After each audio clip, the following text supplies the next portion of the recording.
김정은 교수, 이 광림교회 김선도 목사님 둘째 아들인데요. 이분이 쓴 바닷가 작업실에서는 전혀 다른 시간이 흐른다라고 하는 책이 있습니다. 요 근래에 나온 책인데 저 책의 서두에 보면 저 교수님이 독일어로 슈필라움이라고 하는 단어를 쓰면서 저 책을 시작합니다. 슈필라움이라고 하는 말은 슈필이라고 하는 말과 라움이라고 하는 말의 합성어인데요.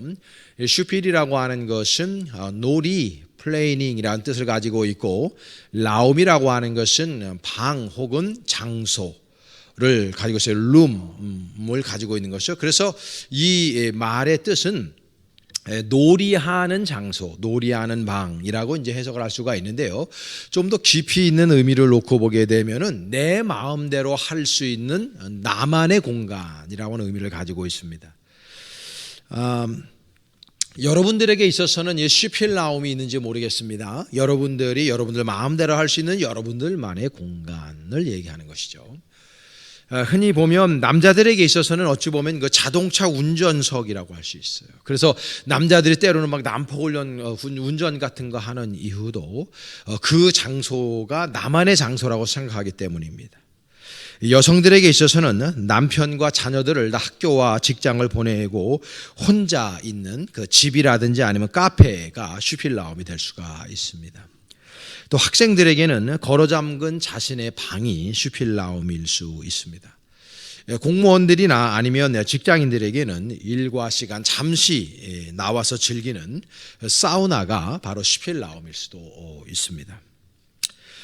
지금 코로나 전염병으로 인해서 모든 지구인들이 스트레스를 받고 있습니다. 그래서 지금 이 시대에 우리들에게 가장 필요한 공간이 바로 슈필라움의 공간이 아닌가 생각해요. 그래서 김정은 교수는 그 여수에 내려가서 합니다. 여수에 내려가서 그 작업실을 구해서 거기에서 슈필라움, 자신만의 공간에서 글을 쓰기도 하고 자신만의 공간에서 명상을 하기도 하는 등 하면서 책을 쓰는 일들을 이분들이 하고 있습니다. 저는 가만히 생각해 보니까 저만의 슈필라움이 어디가 있는가 할 때 저는 단연코 제 집무실입니다. 저는 제 사무실이 저만의 공간이기도 하고 제가 상상하는 공간이기도 하고 제가 하나님 아버지의 귀한 말씀을 받는 공간이기도 하고 제가 하나님 아버지의 말씀 가운데 내가 지금 어디를 향해 가고 있는가, 그리고 내가 지금 어디만큼 와 있는가, 나 스스로를 그렇게 바라볼 수 있는 슈필라움의 공간이 저는 분명히 저의 사무실이기도 합니다. 또 저의 슈필라움은 또 이 강단이기도 해요. 그래서 저는 이 강단이 저에게는 쉼의 공간이기도 하고 인사이트를 받는 공간이기도 하고 즐기는 공간이기도 합니다. 어떤 설교자, 신학자는 설교자들은 설교단상에서 자신들만의 춤을 춰야 된다 이렇게 얘기합니다. 저는 그 말에 100% 공감을 하고 날마다 저는 이 공간에서 저만의 춤을 추기 위해서 날마다 지금까지 25년을 목회하고 있고요. 오늘도 저만의 춤을 추는 공간으로 이 강단을 삼고 있는 것입니다. 그래서 저는 설교 단상이라든지 아니면 제자 훈련을 하는 그 공간이라든지 그리고 사무실의 공간이 저만의 슈필라움입니다. 그래서 슈필라움은 저에게 가장 중요한 하나의 인사이트를 주는 공간이기도 하고 하나님의 계시를 깨닫게 해주는 공간이기도 합니다. 또 지금 제가 어느 방향으로 가고 있는지 또 어느 방향으로 가야 되는지를 저에게 가르쳐주는 통제실이기도 되기 때문에 저에게 있어서 이 슈필라움은 매우 중요한 장소일 수밖에 없고요. 여러분 모두에게도 그 슈필라움은 반드시 필요한 공간이다라는 것을 우리들에게 가르쳐주고 있습니다. 저는 코로나19가 시작된 이래 너무도 가슴 아프고 그리고 힘들어서 더욱 슈필라움이 필요한 시기를 저는 살아가고 있습니다. 제 신앙이 어찌 보면 지금의 그 현실을 받아들이기가 너무 힘들고 어려울 뿐만 아니라 자꾸 의문이 제 마음 안에 생기기 때문입니다. 교회를 향한 지금의 권력이 행하는 행태가 너무도 저의 마음과 그리고 영을 힘들게 하고 있기 때문입니다. 이 성경의 역사와 그리고 이 세상의 역사를 놓고 보면은요, 거의 모든 시대와 상황에서 교회는 핍박을 받아왔습니다. 세상의 단체들은요, 옳은 일을 하거나 그리고 아주 선한 일을 하면 세상 사람들에게 칭송을 받고 박수를 받아요. 근데 교회는 그렇지 않아요. 여러분, 사도행전 3장이나 4장을 놓고 보면요, 단적인 예를 볼 수가 있는데, 일례로 사도행전 3장에 보게 되면 여러분 잘 알고 있는 베드로와 요한이 성전에 기도하러 올라가다가 성전 미문에 앉아 있는 나면서부터 안진뱅이를 고치는 장면이 나옵니다. 근데 여러분 생각해 보세요. 나면서 안진뱅이를 고친 것이 잘한 일입니까? 못한 일입니까? 뭐 그거 할 필요가 없이 잘한 일이에요. 그런데 그 사람들은요, 바로 사내들인 공회로 끌려가서 신문을 받아요. 여러분, 사도 바울이 하나님의 복음을 증거하고, 베드로가 하나님의 복음을 증거하고 수많은 병자들을 고쳐요. 잘한 일입니까? 못한 일입니까? 더 이상 말할 필요 없이 잘한 일이에요. 그런데 그 사람을 감옥에 가둬버립니다. 왜 그럴까? 여러분, 우리 그리스도인들이 핍박받는 이유가 윤리적이고 도덕적인 문제에 있지 않다는 것을 알려주는 겁니다. 그러면 무엇 때문에 기독교인들을 그렇게 핍박을 할까? 이것은 진리의 문제가 걸리기 때문입니다. 의의 문제가 걸리기 때문이에요. 이게 도덕적이고 윤리적인 문제가 아니에요. 기독교인들이 아무리 윤리적이고 도덕적으로 올곧게 삶을 살아도 세상은 기독교인들을 핍박해요. 교회를 핍박해요. 왜냐하면 진리의 문제 때문에 그런 거예요. 이 교회는 세상을 향해서 너희들은 다 죄인이라고 얘기하거든요. 이게 의의 문제에 걸리기 때문에 교회를 세상은 예나 지금이나 핍박을 하는 거예요. 지금 우리나라에서 벌어지고 있는 교회에 대한 핍박을 보세요. 교회를 마치 코로나19의 온상지로 만들어버렸습니다. 세상 사람들은 그런 보도에 거름막 없이 그냥 그 자체를 믿어버려요. 그래서 가뜩이나 교회에 대해서 좋지 않은 시각을 가지고 있는 세인들의 마음을 그렇게 만들어서 교회를 더 조롱하게 만들고 멸시하게 만들었고 경계 대상이고 혐오의 대상으로 만들어버렸어요. 매스컴과 국가의 정보기관들과 안티 그리스도인들과 이 위정자들이 그렇게 만들어버린 겁니다. 오늘 보면 26절과 27절을 여러분 보시기 바랍니다. 세상의 근왕들이 나서며 관리들이 함께 모여 주와 그의 그리스도를 대적하도다 하시니로소이다. 과연 헤롯과 본디오 빌라도는 이방인과 이스라엘 백성과 합세하여 하나님께서 기름 부으신 거룩한 종 예수를 거슬렀다고 표현하고 있어요. 여러분, 세상의 왕들과 관리들은 언제나 교회를 핍박해 왔어요. 저 말씀에도 그렇게 되어져 있습니다. 여러분, 헤롯 왕과 빌라도는요, 정적입니다. 그런데 헤롯 왕과 빌라도가 절대 친하게 지낼 수 없는 사람들임에도 불구하고 예수를 핍박하고 그리스도를 잡아 죽이는 데는 하나 됩니다, 얘네들이. 지금 우리나라에도 보게 되면 수많은 정적들이 있습니다. 각자의 가치관들이 다 다릅니다. 그럼에도 불구하고 기독교를 핍박하고 교회를 핍박하고 교인들을 폄훼하는 그런 일들에 있어서는요, 합세합니다. 하나가 됩니다. 왜냐하면 의의 문제 때문에 그런 거예요. 진리의 문제 때문에 그런 거예요. 세상 사람들에게 의가 뭡니까? 돈입니다. 세상 사람들에게 있어서 진리는 돈이고 권력이고 명예입니다. 그리고 이데올로기입니다. 여러분, 우리는 지난 한 주 미국의 대선을 지켜보았습니다. 민주당과 공화당을 지지하는 사람들이 바이든과 트럼프라고 하는 대표 주자를 내세워 서로 다투는 모습을 우리는 보았습니다. 이 세상에서 지금 초일리 국가라고 하는 데모크라시, 민주주의가 가장 발달했다고 하는 미국 안에 데모크라시는 없어졌습니다. 왜 그럴까? 이데올로기에 함몰되어졌기 때문입니다. 우리나라 국민들은 어떻습니까? 여당과 야당이 국회에서 그리고 장외에서 싸우고 있습니다. 정치적인 이슈가 온통 매스컴을 완벽하게 도배해버렸습니다. 이런 시국에 우리 국민들은 어떻습니까? 이 작은 나라에서 이데올로기 때문에, 그 이념 문제 때문에 두 동강이가 나버렸습니다. 이 얼마나 안타깝고 한심한 노릇인지 모릅니다. 더 큰 문제는 교회 안에 이런 이데올로기가 들어와 또아리를 틀고 앉아서 교인들끼리도 분쟁하도록 교묘하게 이끌고 있다는 데 문제가 있는 것입니다. 지난주에 저는 목사님들, 우리 서초지방 목사님들과 남해를 다녀왔습니다. 목사님들 간에 지금 할 이슈가 늘 코로나19죠. 그런데 교회들에서 지금 웃지 못할 해프닝들이 벌어지고 있습니다. 무엇 때문에 교회 안에서 텐션이 흐르고 있냐면, 교회에서 밥을 해야 되냐 말아야 되냐, 예배의 시간을 더 얼마큼 늘려야 되냐 말아야 되냐, 이거 가지고 텐션이 흘러요. 어떤 모 교회에서는 목사님이 밥을 하라 그런 것 때문에 교인들 몇몇 사람들이 왜 국가에서는 밥을 하지 말라 그러는데 교회에서 밥을 합니까 하고 데모스트레이션을 하는 거예요. 제가 그 얘기를 듣고 그 목사님한테 그랬어요. 그럼 그 사람들 밥 먹지 말고 가라 그러세요. 그리고 그 사람들은 직장 가서 밥 안 먹는답니까? 식당 다녀보세요.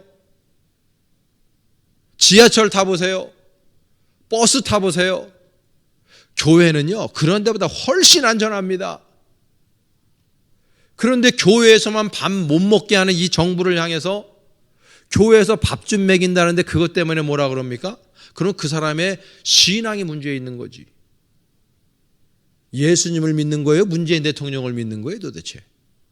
난 알 수가 없어요. 제가 그 목사님한테 이렇게 얘기했습니다. 그러니까 그 목사님도 답답하여 견딜 수가 없다고. 여러분, 지금 이런 정책을 펼치는 교묘한 사람들이 교묘하게 그런 정책을 펼쳐서 교회를 무력화시키려고 하는 그 계계를 우리 교인들이 알아차려야 되는데 바보같이 그런 것들을 못 알아차리고 있는 거예요. 우리 교회는 지난주부터 밥을 줍니다. 껄끄러운 분들은 드시지 말고 가시면 돼요. 단 뒷말을 하지 마세요. 교회에서 왜 밥을 주니만이 뒷말하지 마세요. 안 드시면 돼요. 우리 교회는 그런 분들이 없는 줄로 믿습니다. 아멘 소리가 적은 거 보니까 있나 보네. 상관없어요. 아무런 상관없어요. 여러분, 기독교에서 주장하는 의의가 뭡니까? 빌립보서 3장 5절에서 9절까지 말씀해 보면 이렇게 되어 있습니다. 여러분 주의 깊게 보셔야 됩니다. 바울이 고백하는 거예요. 나는 8일 만에 할례를 받고 이스라엘 족속이요 베냐민 지파요 히브리인 중에 히브리인이요 율법으로는 바리새인이요 열심으로는 교회를 박해하고 율법의 의로는 흠이 없는 자라. 여기까지는 지금 사도 바울이 자기 자신의 인적 자원이, 자신이 가지고 있는 자원이 얼마나 그때 시대에 가장 훌륭하고 탑 클래스에 있는지를 얘기하는 거예요. 그런데 7절에 뭐냐면 영어에 보면 but, 그러나 이 앞에 있는 모든 것들을 한판 뒤집게 하는 얘기가 나오는 겁니다. 뭐라고 얘기하냐면 무엇이든지 내게 유익하던 것들, 내가 이 5절에서 6절에 말씀한 것이 다 유익하다고 생각했다는 거예요. 그러나 내게 유익하던 것을 내가 그리스도를 다 해로 여길 뿐더러 또한 모든 것을 해로 여금 내 주 그리스도 예수를 아는 지식이 가장 고상하기 때문이다. 내가 그를 위하여 모든 것을 잃어버리고 배설물로 여김은 그리스도를 얻고 그 안에서 발견되려 함이니 내가 가진 의는 율법에서 난 것이 아니요 그 오직 그리스도를 믿음으로 말미암은 것이니 곧 믿음으로 하나님께로부터 나는 의라. 할렐루야. 이렇게 말하고 있어요. 사도 바울이 이야기하는 의, 사도 바울이 생각하는 진리는 자신이 예수 만나기 이전에 세상적인 스펙, 그것이 아니라는 걸 깨달았다는 거예요. 그런 것들이 이제는 배설물 같다고 여기고 있다는 것입니다. 세상 사람이 생각하는 의와 예수를 올곧게 체험하고 경험한 사람의 의가 이토록 다른 것입니다, 여러분. 바울은 자기가 과거에 높은 학식이 있었고 혈통적으로 대단한 뿌리에서 났고 열심의 정도를 볼 때 가장 뛰어났지만 그런 것들을 다 버렸다고 얘기해요. 왜 그렇습니까? 예수 만나 보니까 예전에 내가 의로 여겼어요. 진리로 여겼어요. 그 모든 것들이 사실은 배설물에 불과하다는 것을 깨달았다는 거예요. 사랑하는 여러분, 세상 사람들이 추구하는 의와 그리스도인들이 추구하는 의와 진리가 다르기 때문에 말이 달라지고요. 똑같은 현상을 보고 해석이 달라지는 겁니다. 여러분, 제가 누누이 얘기했어요. 강단에서 교회는요, 세상을 향해서 아무리 선한 일을 행해도 세상 사람들은 교회를 칭송하지 않습니다. 앞으로도 그럴 거예요. 왜? 의의 문제에 다르기 때문에. 이건 윤리적이고 도덕적인 문제가 아니에요. 마틴 로이드 존스 목사님 저는 존경하는데 이분은요 아주 좋은 훌륭한 책을 많이 썼습니다만 복음이라는 책을 썼는데 두꺼운 책입니다. 이 책에 보면은요 마틴 로이드 존스 목사님 이런 얘기했어요. 만약에 당신이 진짜 십자가의 복음을 증거한다면 당신의 진정한 십자가의 복음을 들은 사람들의 반응은 두 가지로 확연히 나눌 것이다. 어떤 사람은 분노하든지 어떤 사람은 회개할 것이다. 그랬어요. 만약에 당신이 복음을 증거함에도 불구하고 어떤 사람이 분노하든지 회개하지 않는다면 당신은 두루뭉술한 가짜 복음을 증거했기 때문이라고 얘기했어요. 만약에 우리가 진짜 복음을 증거하면 세상 사람들은요 두 가지로 반응해요. 분노하든지 회개하든지. 우리 교회가 하나님 아버지의 은혜를 받아서 진짜 복음을 세상에 증거하면은요 세상 사람들의 반응은 두 가지밖에 없는 거예요. 그런 교회를 향해 분노하든지 회개하든지. 그러니까 여러분, 진짜 복음을 증거하고 나가서 하나님의 말씀을 증거하는 사람들을 세상의 정권은요 증오하고 죽이려고 하는 거예요. 분노하는 겁니다. 왜? 의의 문제이기 때문에, 진리의 문제에 걸리기 때문인 것입니다. 그래서 교회가 지금 핍박을 받는 거예요. 여러분 이렇게 혼탁하고 악이 관영한 이 시대에 그럼 우리 어떻게 살아야 될 것인가? 두 가지만 말씀드리려고 그래요. 첫째는 참 복음을 내가 알고 그 참 복음을 전하는 삶을 우리는 살아야 되는 것입니다. 여러분, 세상을 살아가면서 돈 붙들려고 하지 마세요. 돈 때문에 망합니다. 명예 붙들려고 하지 마세요. 명예가 나를 망하게 합니다. 권력 붙들려고 하지 마세요. 권력이 나를 망하게 합니다. 세상에 쾌락을 붙들려고 하지 마세요. 그 쾌락이 나를 망하게 하는 것입니다. 여러분, 우리들은요 하나님의 복음, 그 복음을 여러분 붙드셔야 할 줄로 믿습니다. 복음은 절대 우리를 배신하지 않습니다. 복음은 우리를 살게 하는 영인 줄로 믿습니다. 그 복음을 내가 붙들었다면 그 참 복음을 나는 증거하는 삶을 살아야 되는 것입니다. 생명을 걸어야 되는 것이죠. 여러분, 무엇이 두렵습니까? 하나님 아버지 이외에는요 두려울 게 아무것도 없는 것입니다. 우리 볼 때 교회는 이 코로나가 생기기 이전에요 매주 새신자들이 왔어요. 그리고 늘 새신자들이 등록했어요. 그런데 코로나로 인해서 새신자들의 등록이 없어졌을 뿐만 아니라 기존 신자들 가운데서도 몇몇 분들은 예배당을 안 나오세요. 코로나 때문이라고 그러면서 안 나와요. 난 그런 분들에게 한 여쭙고 싶어요. 마트는 안 가시나? 식당은 안 가시나? 지하철은 안 타시나? 한번 여쭙고 싶어요. 만약에 그런 거를 안 하면서 교회도 안 나오면 오케이. 근데 그런 데는 다 다니면서 교회를 안 나온다? 믿음에 문제가 있는 사람이죠. 뭐 제 말이 틀립니까 지금?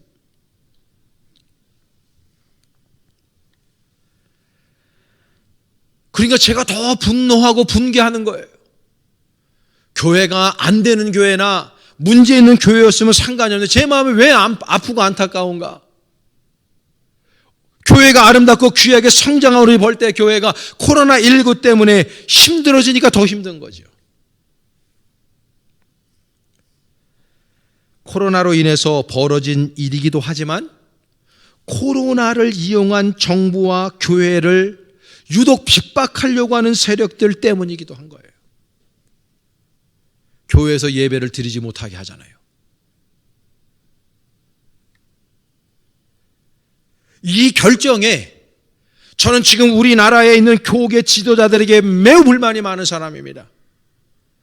이렇게 조그만 교회에서 젊은 목회자로 제가 아무리 이야기해도 들어주는 사람이 없어요. 이 방송이 유튜브로 나갑니다. 순복음교회 조영규 목사님에게 얘기하고 싶어요. 사랑의 교회 오정현 목사님 같은 사람한테 얘기하고 싶어요. 우리나라의 좀 대형 교회 목사님들에게 얘기하고 싶어요. 당신들 뭐 하는 거냐고.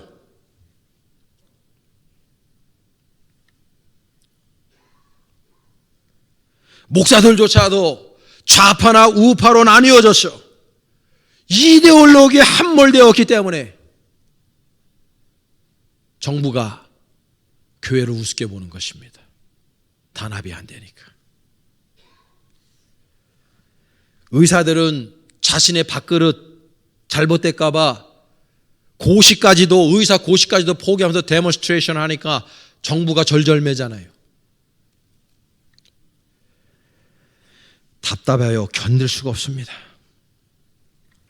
여러분, 참복음을 부여잡고 있는 사람들이라면 지금 이런 사태를 보고 분노하는 게 너무나 당연한 거예요. 그걸 거룩한 분노, Divine Rage라고 합니다. 거룩한 분노를 가지고 있지 않다고 하면 그런 사람들의 신앙이 문제가 있는 것이죠. 얼마나 신앙이 타협적인 신앙이고 얼마나 신앙이 오염되고 잘못되어 있으면 이런 상황 속에서 분노를 하지 않습니까? 오히려 교회 안에서 밥 먹지 말라는데 왜 밥 먹냐고. 예배당 모이지 말라는데 왜 모이냐고 그러고. 예수님은 누가복음 12장 51절과 53절에 이렇게 말씀하셨습니다. 내가 세상에 화평을 주러 온 줄로 아느냐? 내가 너에게 이르노니 아니라 도리어 분쟁하게 하려 함이로라. 이후부터 한 집에 5사람이 있어 분쟁하되 셋과 둘이 셋과 하리니 아버지가 아들과 아들이 아버지와 어머니가 딸과 딸이 어머니와 시어머니가 며느리와 며느리가 시어머니와 분쟁하리라 하시니라 말씀했어요. 왜 분쟁이 일어납니까? 추구하는 의가 다르기 때문에 분쟁하는 겁니다. 어떤 사람들은 분쟁하지 않기 위해 입을 다물고 있습니다. 그러나 그 가정의 평화는 망하는 길로 가는 가짜 평화인 것입니다. 여러분, 불신자 가족에게 복음을 전하지 않는 것은 그 사랑하는 내 가족이 그렇게 살다가 죽어서 지옥 가라는 말하고 뭐가 다릅니까? 제자훈련 하다 보면 어떤 교우들은 그런 얘기해요. 목사님, 가정의 평화를 위해서 남편한테 그냥 쥐어 살고 있다고. 교회 가지 말라고 하면 안 가고 놀러 가자 그러면 놀러 가고 적당하게 이렇게 한다고. 제가 그럴 때마다 바보 멍충이 짓을 하고 있네. 타협할 걸 타협해야지 복음 가지고 타협을 합니까?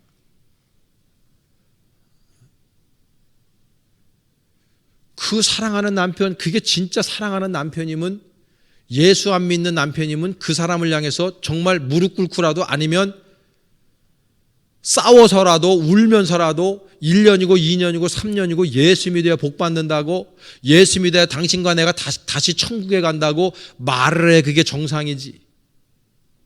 가정의 평화? 가짜 평화죠. 여러분 생각해 보십시오. 내 사랑하는 아내가 암병에 걸렸어요. 그런데 그 암병에 걸린 걸 뻔히 알면서도 이렇게 말해요. 에이, 뭐 좋은 게 좋은 거고 사는 게 다 그런 거지 뭐, 그냥 연고나 발라줄게. 그리고 살아. 뭐가 다릅니까? 어떤 사람이 독배를 들으려고 그래요. 거기에 독이 들어있다는 건 내가 알아요. 그 사람은 몰라요. 그러면 그 사람의 독배를 먹으려고 하는데 그 사람을 내가 사랑하는 사람이면 그 독배를 먹도록 놔둡니까, 여러분? 그게 그 사람을 사랑하는 행위입니까? 독배를 치워야죠. 그 사람을 수술받게 해야죠.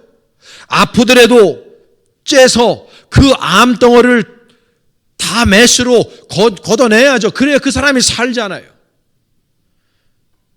여러분들은 여러분들의 부모님이 60, 70, 80 넘었다 그래서 암병 걸렸는데 가만히 놔둡니까? 어머니 편안하게 가세요 그러고.